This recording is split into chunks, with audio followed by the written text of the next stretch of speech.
Hey, Chris Lipe here with the original studio multitracks for Queen, Bohemian Rhapsody, Freddie Mercury. For me. That is special. These have been floating around the internet for quite a while, but I finally got my hands on them thanks to a special, well-connected friend in the music industry. Thank you. I love this kind of thing. It extends my appreciation for the original to be able to hear things that weren't on the original. Like the B takes, the things that didn't make it, the stuff that got buried in the mix, the notes that were, held really high but then interrupted by some of these other layers. Like, don't get me wrong, I love the studio mix. But I have more appreciation for it when I hear, I didn't realize that part was in there, or I didn't realize that extended that way, or that there were multiple ways he sung the ending. I mean, so cool. Also, I'm excited to get into the guitar sounds. I realize that this is a vocal channel, but the guitar stuff on this album, or this song, is incredibly vocal, so I think it qualifies. Now, part of what enables me to do these kind of multi-track listening sessions and analysis sessions is that this is an education channel. I teach people how to sing. I teach people how to pull inspiration from other wonderfully inspirational vocalists and experiment with their own voices. I've learned an immense amount from being able to study my favorite singers, the isolated tracks, and go, oh, that's how they really sound. Because I listen to my voice by itself all the time. So to hear their voice by themselves, it's really, really magical. What this means is that the copyright owners for Queen, Bohemian Rhapsody, will allow this video to exist on my channel under fair use. It's an educational tool for you. But I have to stop, and I can't let the thing just play. I can't play the whole mix. I have to play little isolated sections and then talk about it and offer educational value to what we're listening to, or what you're hearing. If I don't do that, the video won't exist. If you're watching this video, I know you've heard this song a bunch of times, but maybe go give it a listen uninterrupted all the way through, and then you'll be even more poised to enjoy what we are doing here. And if you have any interest at all in singing, and you'd like my help, and you like my approach, be sure to click the link below and join my free voice course. I'll teach you how to pull things out of your voice you never thought possible. And you'll get a little bit of a taste of that in today's analysis. All right, let's do it. So listening to a singular vocal layer at the beginning of this song. Is this the real life? Is this just fantasy? Caught in a no escape from reality. I thought that was interesting when I first heard it. It cuts out right there. Why? Well, if you put this track in, and this track. Caught in a landslide. No escape from reality. Something about the way they dumped the tracks, it exists there. It's an arranging thing. If you listen to the original, there's movement a bit in the panning and stuff like that, but I didn't realize that they delineated it like that via tracks and cutting or selective muting. Pretty interesting. Interesting doubling here. No escape from reality. Open your eyes. There it is again. Look up to the skies and see. Freddie had a wonderful and really unmatched control over his dynamics. This is a harmony line, but listen to this again. Look up to the skies and see. Look up to the skies and see.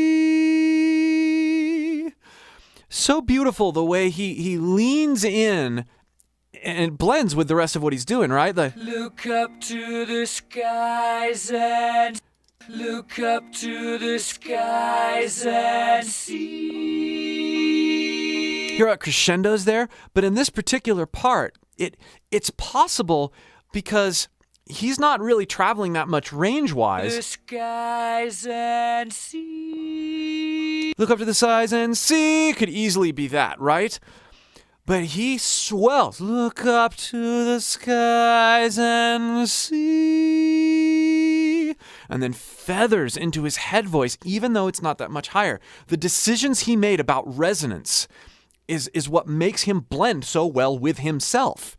Because these parts... The skies and sea.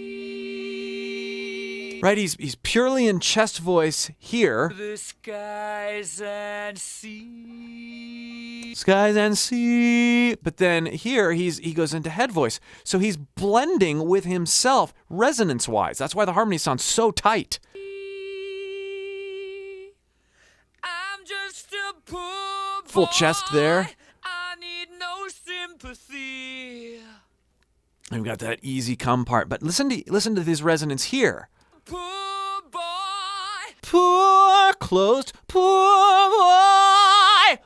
I'm exaggerating that, but look what I'm doing in my mouth. Poor boy. There's this sense that I'm taking the way that my voice exits my face and going like this. Right? It's poor forward, poor. There's those two sort of sounds. And then when he says boy, it's going back. Nasal. He does that all over the place. When you listen to that in context with the rest of his sounds, it jumps out right where it needs to. Hear that? Hear that? The honk on boy comes right where it needs to, both in arranging and in tonality.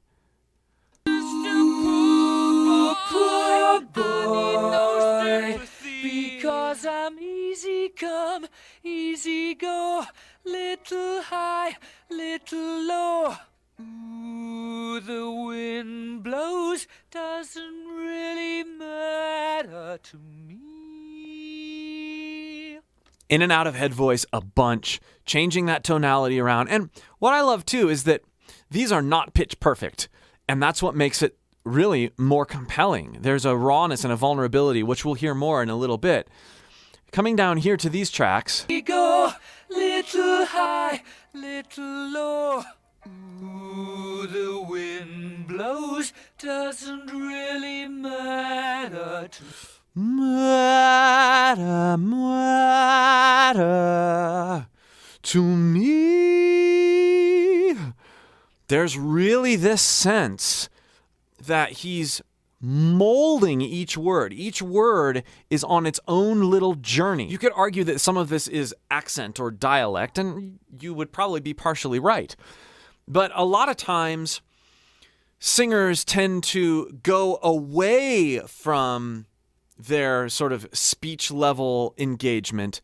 Freddie goes towards it and brings it into his extra level of expression.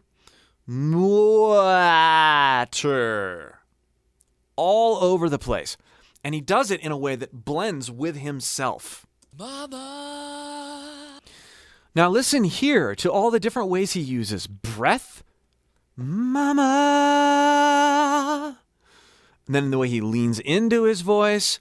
He is the least static singer you will ever listen to. It's fun to hear these in isolation because you really hear how he, it's like he picks up the music, puts it on his back, and he's like, all right, guys, let's go. I mean, it's incredible the way that his voice rules. But it's because of how dynamic it is. I'll point a few things out, but I'll let it play here for a minute. Mama. Whisper. Just killed a man. Put a gun against his head. Pulled my trigger, now he's dead. I gotta stop. Leaning into the notes, falling out with breath and going into intensity. He's only just begun. Listen. Mama, life had just begun, but now I've gone and thrown it all all away. Oh, now I've gone and thrown it all away. That level of dynamics is what sets Freddie apart. And the thing is once you start realizing that it's about character and dynamics and not all about just natural talent, you can start doing this with your own voice. That's why I love listening to Freddie so much. He's empowering, not intimidating, if you listen to him right. And one of my favorite lines of all time in any music, anywhere. Mama, ooh, didn't mean to make you cry. Now talk about moving his resonance around, right? Mama, Mama! And then darker. Mama! Ooh. So dynamic, so diverse. didn't mean to make you cry. If I'm not back again this time tomorrow, carry on, as if nothing really matters. Really matters. It's that rocking back and forth.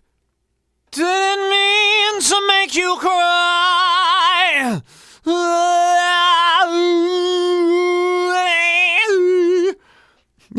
Try some of these things with your own voice.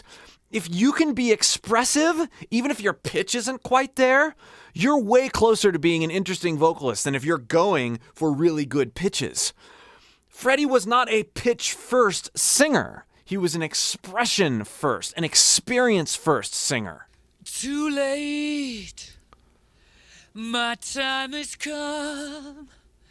Sends shivers down my spine, body's aching all the time. Goodbye, everybody. You hear this time here at the end? Time. Even messing with the vowels there to get more music out of it. It's almost like a violin that ornaments both the vibrato and the bow at the same time. In his vowel formations and modifications, he's creating these different resonant opportunities with his voice. He's a very intentional artist. Let's bring in some of these things. Goodbye, everybody. I've got to go. Some of these other takes. Goodbye, everybody. I've got to go. Yeah, that's new. I gotta leave you all behind and face the truth. That's interesting. Mama, ooh. Let's listen to a couple different of these takes here. This is cool. Mama, ooh. I've never heard these before. Mama, ooh. Oh, hear how he goes from his chest voice into head voice there? Ooh. Ooh, you almost hear that flip. Cool. Mama. Oh, no more of that one. Mama. Gritty. He switches into his head voice earlier there. Hear how gritty it is at the beginning, though? That was cool. Mama. Ooh, cool. I don't wanna die, but I sometimes wish I'd never been born at all. Going down there? Neat. Sometimes wish I'd never been born at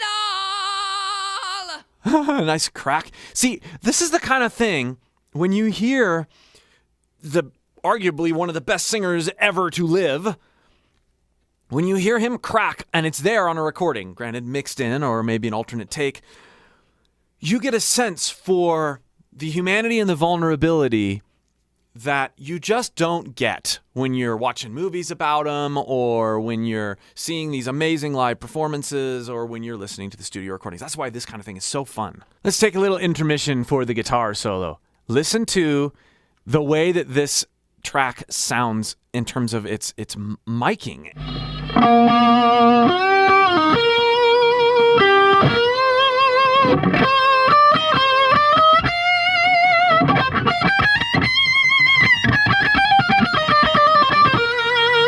Gotta stop. Now, I don't know why the tracks are divided like this, but it's so fun to hear all the little string nuances, right? This is raw rock and roll. You can hear the noise right there, the hum. Don't be ashamed of hum and noise on your guitars.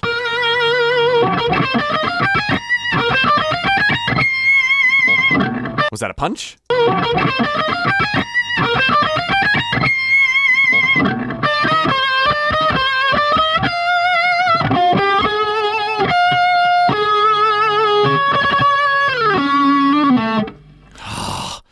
And then having these in the back.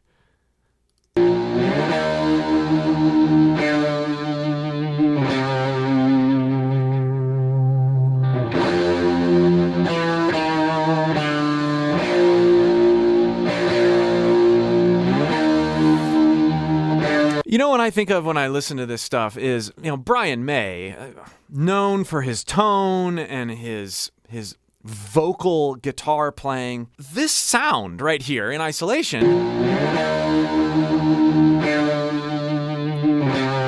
it's cool because you hear the rawness and the realness of the mic'd cabinet and stuff like that. You know it's real.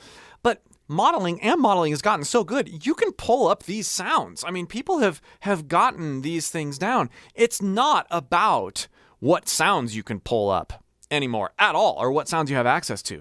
It's about how things are arranged, and it's about how they're played and the emotion behind it. I'm looking at some of the new music today that is doing really well and that is emotive. I mean, everybody's got the sounds on their laptops. It's just about how you use them. This isn't anything special in isolation. It's cool, though, because we know the context.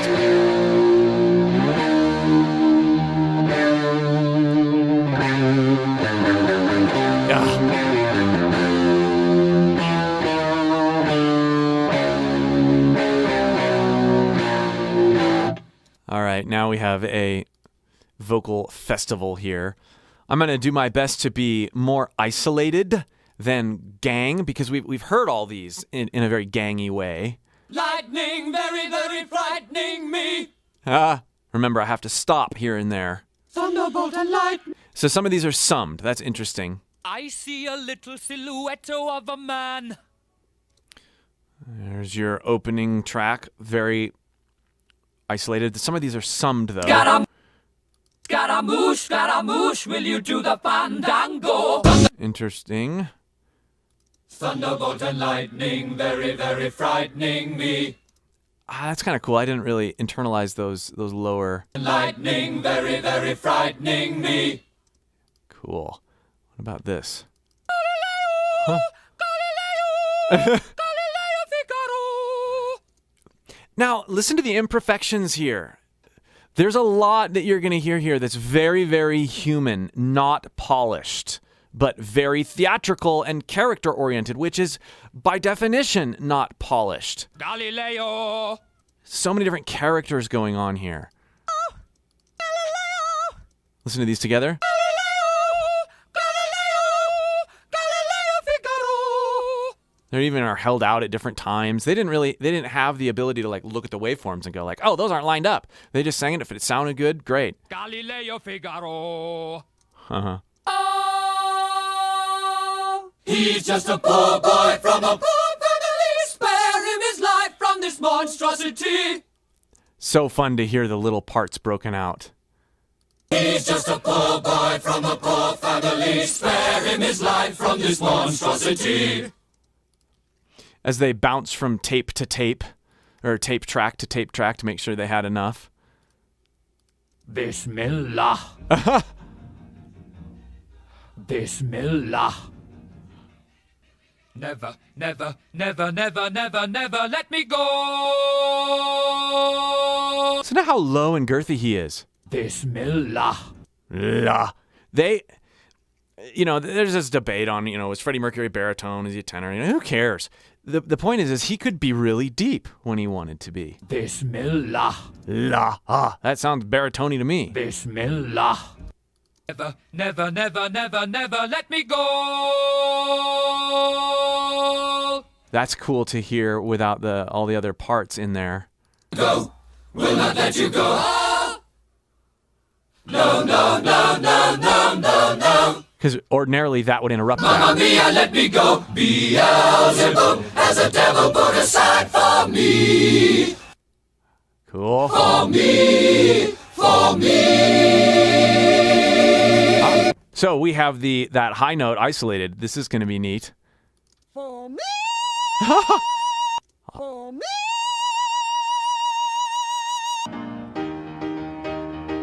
Oh, wow.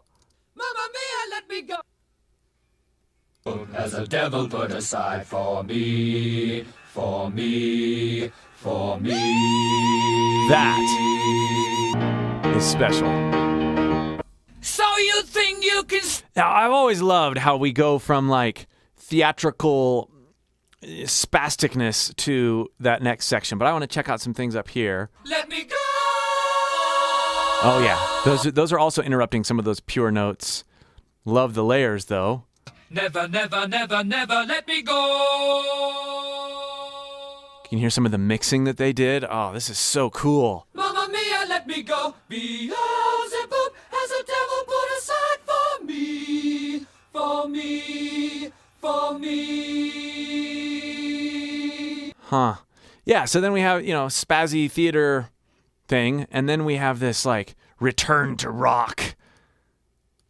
So you think you can stone me and spit in my eye? Again, there's that neat approach. Right? Not I. There's so much variety. And I like that we can isolate the double here. So you think you can stone me and spit in my eye?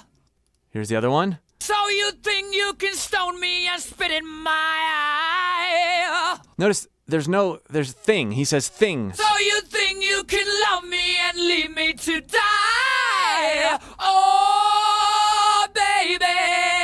So much divergence, right? Listen to this one. Die. And then this one. Die. Very different. Oh, baby. Can do this to me, baby.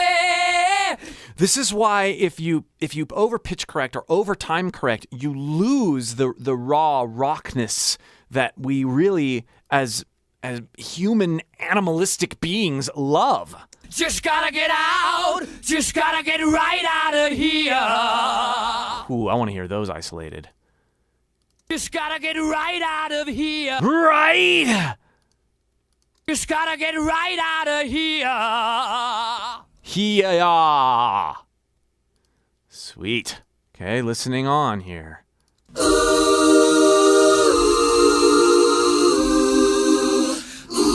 yeah. Ooh, yeah. Fun. Ooh, yeah. Ooh, yeah.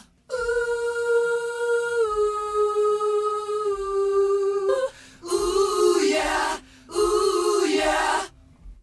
His use of breath, even in those, he tends to add that sheen over only when he needs to. He had ultimate control over that.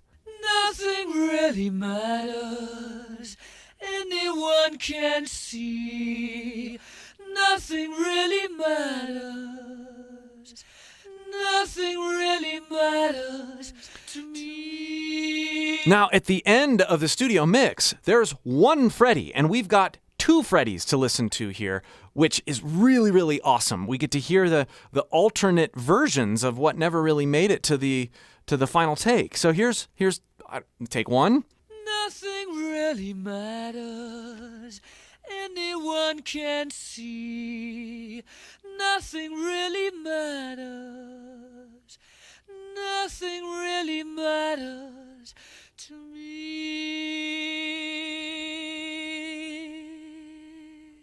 Okay, and here's the other one. Nothing really matters. Anyone can see. Nothing really matters. Nothing really matters to me. And then you put them together. Nothing really matters. Clearly two different takes. Anyone can see. Nothing really matters. Nothing really matters to me. And one is held out a lot more than the other one. And I hope you enjoy this kind of thing as much as I do. Again, if you want to experiment more with your own voice, click the link below and join my free voice course. I'd love to work with you on a deeper level in helping you unpack how you can make your voice more character-filled, more vibrant, and musical. And really the best place to start is by studying guys like Freddie Mercury. Thanks for tracking with me. We'll see you soon.